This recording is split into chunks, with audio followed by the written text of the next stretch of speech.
नमस्कार मेरे साथियों। तो आज मैं कुछ विशेष बातों की चर्चा करने जा रहा हूं जो आज पाखंडवादियों का बढ़ावा किस तरह हो रहा है, रूढ़िवादियों की ओर तमाम भोली भाली समाज को धकेला जा रहा है और अपना रोटी सेकने के लिए हर तरह का वो अपना प्रोपगेंडा तैयार कर रहा है। आज दिन प्रतिदिन मनुवादी अपने चरम सीमा पर पहुंच चुका है और हमारे समाज में भोली भाली जनता को किस तरह वो पाखंड का स्वरूप दिखा करके भ्रम के जाल में फंसाने की कोशिश कर रहा है। अंततोगत्वा भोली भाली जनता उसके भ्रम की पढ़ाई में भ्रमित हो जाते हैं और उनका शिकार भी बन जाते हैं और बनते आ रहे हैं। आज समाज में देखते हैं कि कर्म कांड पर विशेष फोकस दिया जा रहा है, ज्ञान कांड की ओर कोई ध्यान नहीं है। समाज के शीर्षस्थ जातियों ने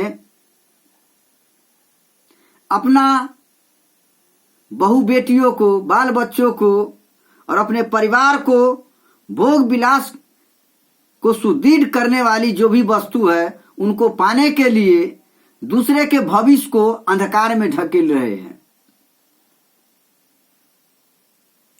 और ये भोली भाली जनता बुरी तरह इसका शिकार होते जा रहा है।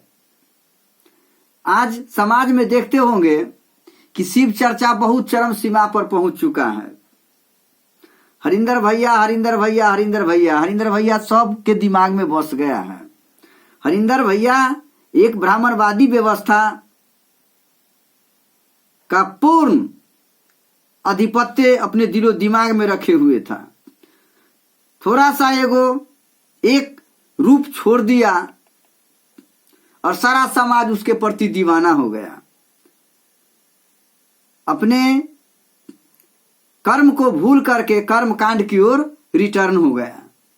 जानते हैं वो हरिंदर भैया कौन था? वो हरिंदर भैया मधेपुरा का एसडीओ था।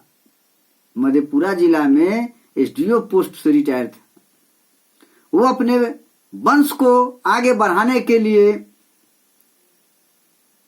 इस तरह का चक्र चाल चला कि सारे के सारे जनता उसके पीछे दीवाना हो गया, अपने कर्म से विमुख हो गया और उनके पीछे चल दिया। सोचिए उनका मस्तिष्क और पूरे भारत का मस्तिष्क क्या है। आप अपने वंश की ओर नहीं रिटर्न हुए, अपने बाल बच्चों के लिए, अपने भविष्य के लिए नहीं सोचे, उनके छोटी सी बात पर भावना में बह करके उसका शिकार हो गए। तो यही मानसिकता है। मानसिक कमजोरी के कारण हर समय में शीर्षस्थ जातियों ने शिकार बनाया है। आपकी मानसिक कमजोरी ही उसका शिकार है। इसीलिए अपने मानसिकता को समझिए, बदलिए, विचार कीजिए, इस पर मंथन कीजिए। कितना बेवकूफ बनाता है सब समझिए।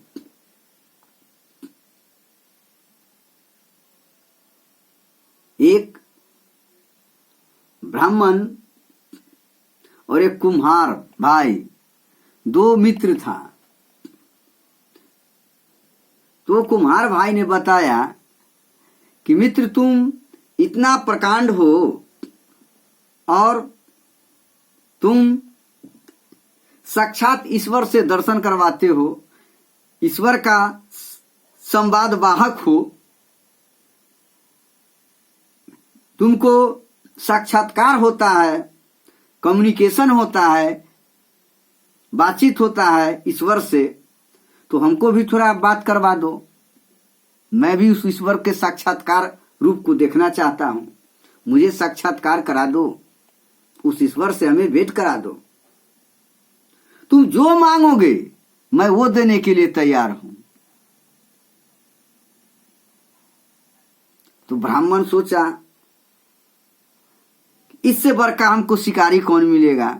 ये तो बड़का शिकार है, ये बहुत बड़ा शिकार है, जो बिना समझाए हुए, मोटिवेशन किए हुए हमारे शिकार का ये स्वरूप ले लिया, हमारा शिकारी बन गया।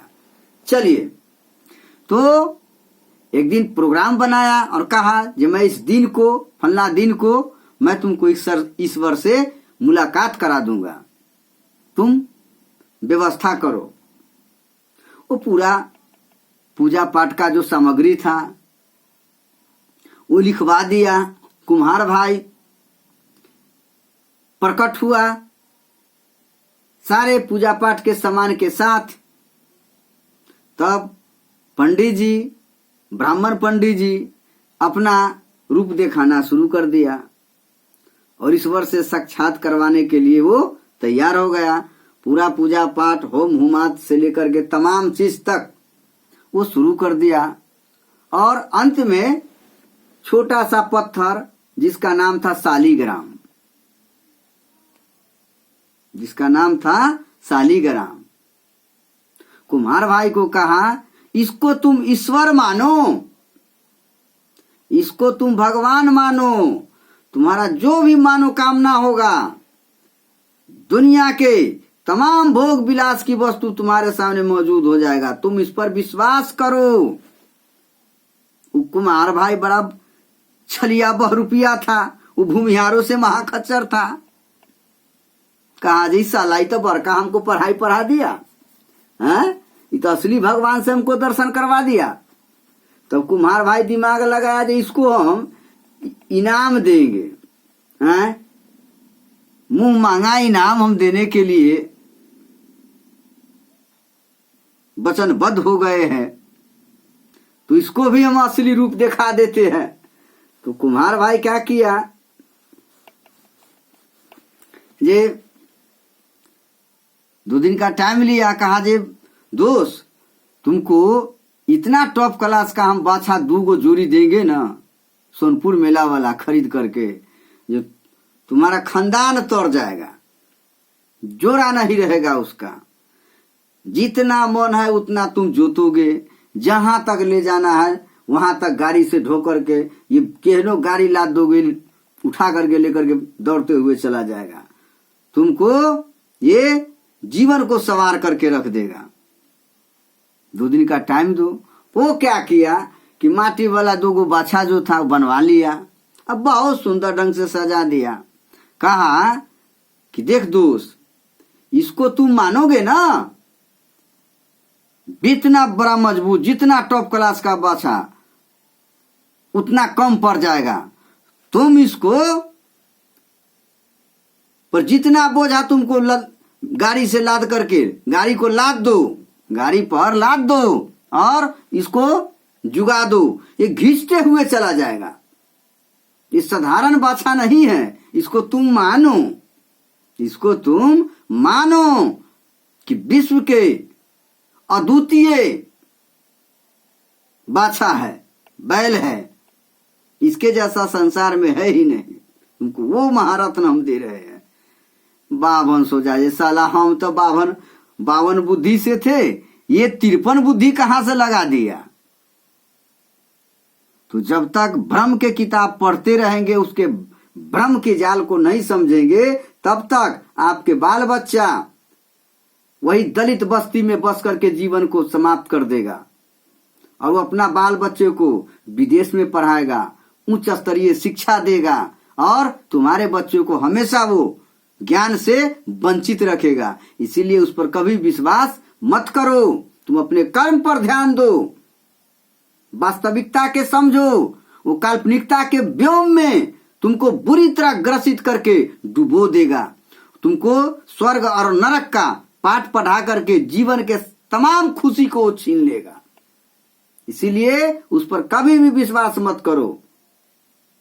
तुम अपने कर्म पर ध्यान दो, कर्म कांड पर ध्यान मत दो। चलिए, बहुत कुछ बोल दिए, इसके लिए मैं क्षमा प्रार्थी हूं। तो चलिए कुछ आपके साथ चर्चा कर दिया जाए। इंसान कोई भी रूप बना ले, इंसान कोई भी रूप बना ले, उसको वाणी और विचार से पता चल जाता है कि वह क्या है। वाणी जो होता है उसकी आंतरिक शक्ति होती है, ये हमेशा ख्याल कर लीजिए। आप कोई रूप बना लीजिए, वो फर्क पड़ने वाला नहीं है। जो पारखिक होगा और वक्त आएगा, वक्त आपको पहचान करा ही देगा। इसीलिए झूठे जिंदगी में विश्वास नहीं करना चाहिए, वास्तविकता को समझनी चाहिए और वास्तविक जीवन को अपने जीवन में साध लेना चाहिए, उसी का अनुसरण करना चाहिए। काल्पनिकता में कोई सुख नहीं है, जो भी है वो वास्तविकता में है।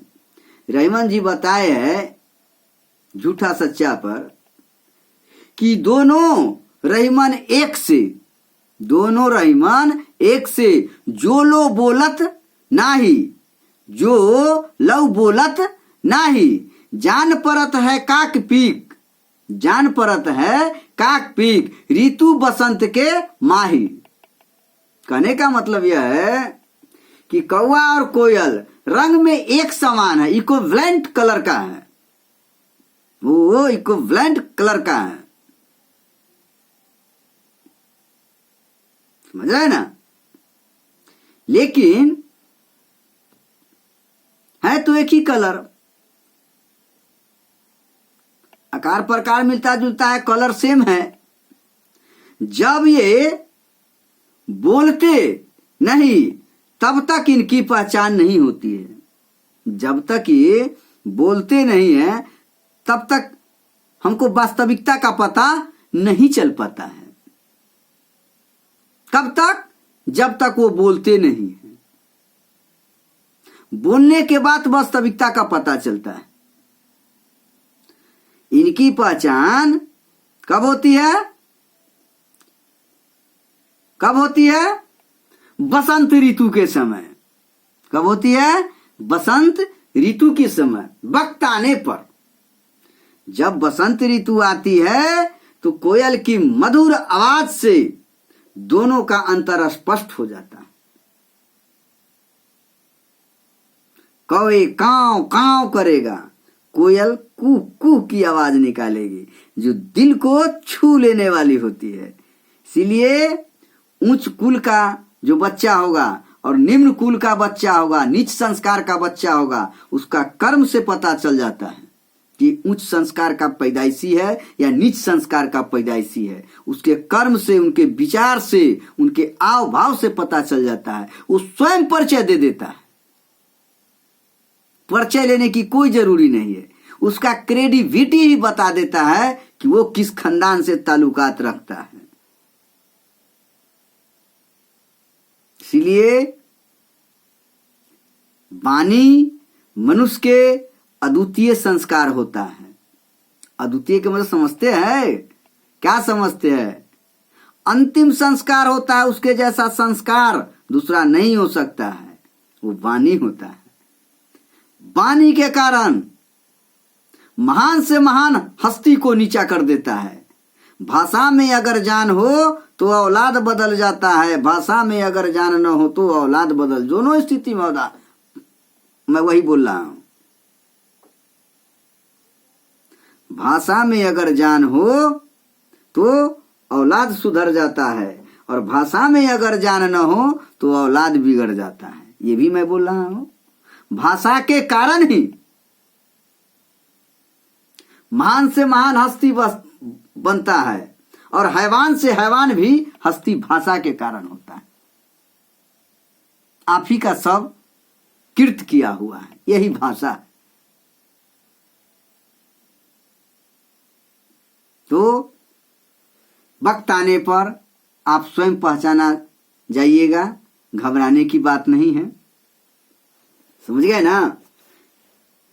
और मैं विचार को रख रहा हूं, जैसी परे सो सही, जैसी परे सो सही रहे, कही रहीम यह दे, कही रहीम यह दे। जैसी परे सो सही, सही रहे, कही रहीम यह दे। धरती ही पर परत है, शीत धाम और मोह, शीत धाम और में, शीत धाम और में ना। जैसी परे सो सही रहे, कही रहीम यह दे। धरती ही पर परत है, शीत धाम और में। कहने का मतलब यह है कि मनुष्य के जीवन में उतार चढ़ाव आते रहता है, सुख दुख, ऊंच नीच, भेद भाव, जरा गर्मी धूप छाव, हर चीज आते रहेंगे ना, हर चीज आते रहेंगे। तो क्या आप इससे डर जाइएगा? आप इससे डर जाइएगा? उसे सामना करने का साहस होना चाहिए ना? क्या रहीम जी कहते हैं कि जैसे इस देह पर, जैसी इस देह पर पड़ती है सहन करनी चाहिए। जैसे धरती होता है ना, धरती जैसे, कहने का इनका अर्थ है, कह दे जैसे इस देह पर पड़ती है सहन करनी चाहिए, क्योंकि इस धरती पर ही सर्दी गर्मी और वर्षा पड़ती है। पड़ती है ना जी? नहीं पड़ती है? धरती शीत धूप और वर्षा सहन करती है, उसमें सहन करने की क्षमता होती है। उसी प्रकार हमारा शरीर, मानव शरीर को सुख दुख सहन करने की क्षमता होना चाहिए। विपत्ति जब आवे तो घबराना नहीं चाहिए, सुख आवे तो इतराना नहीं चाहिए। हर परिस्थिति में धैर्य को कायम रखना चाहिए, सेल्फ कॉन्फिडेंस होना चाहिए ना, सेल्फ कंट्रोल होना चाहिए, अपने आप पर नियंत्रित होना चाहिए, नियंत्रण करने की कैपेसिटी को पैदा करना चाहिए। वही मानव महामानव के रूप में उभरता है। इसलिए अपने आप को पहचानो, वक्त को पहचानो और स्वयं को सवार हो जाओ उस पर, और संचालन स्वयं करो। तो चलिए मैं इसी के साथ अपने शब्दों को विराम देता हूं। जो भी हमसे त्रुटि हुआ होगा उसके लिए मैं क्षमा प्रार्थी हूं, और चेष्टा कीजिए शुरू से लेकर के अंत तक वीडियो देखने का। खूब देखिए, विचारों में परिवर्तन नहीं आ गया तो मेरे नाम पर थूक दीजिएगा। जय भोलेनाथ, जय भोलेनाथ।